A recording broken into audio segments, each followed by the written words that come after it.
Let's take a look at the Kabul airport this morning because Taliban forces are now in command. They seized the final stronghold of U.S.-led forces in Afghanistan at midnight, just moments after the final American troops flew out. Flights are now grounded. The international rescue operation is over, sealing off an escape route that tens of thousands of people had used to get out of the country since Kabul fell to the Taliban 2 weeks ago. Now, while Canada and other countries have hopes of flying people out again, you can see the challenges ahead to get the airport up and running again. Right now, the tarmac looks more like a scene of a last stand. Military vehicles abandoned, cars hit by gunfire are overturned, and razor wire is now on the tarmac.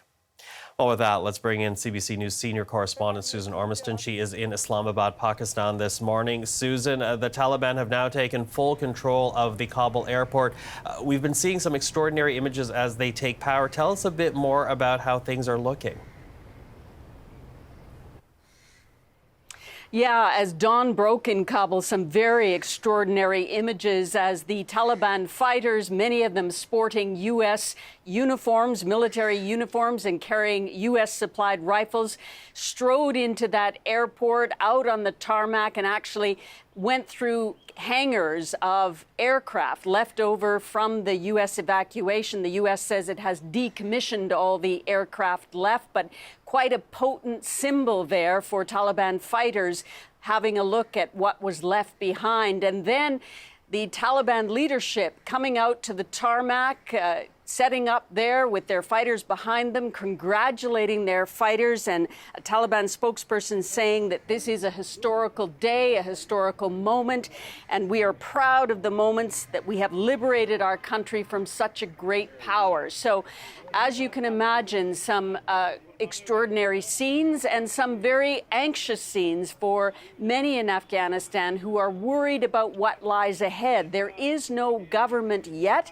We're hearing here in Pakistan from the foreign minister that they expect an Afghan government to be announced within the next few days, but it's not clear what format that government will take and who will maintain the leadership and the cabinet. So a lot of anxiety for people who are still remaining in Afghanistan, the millions who did not get out and can't get out and want to stay. You know, there's long lineups at cash machines. Their withdrawals have been capped as the banks struggle to maintain the chaos in this sort of vacuum of leadership. We saw some scenes over the last few days of women scrabbling for food handouts. Real humanitarian crisis starting to develop as many Afghans, poor, were already suffering before this chain of events in the last month. And that's an important point because I think many Canadians are wondering about Afghans who remain in Afghanistan and really the question about what lies ahead for them now that the Taliban is in full control. Yeah, I think the real question is what will the government look like and what kind of freedoms or lack of freedoms will be instituted? Who will be the leadership?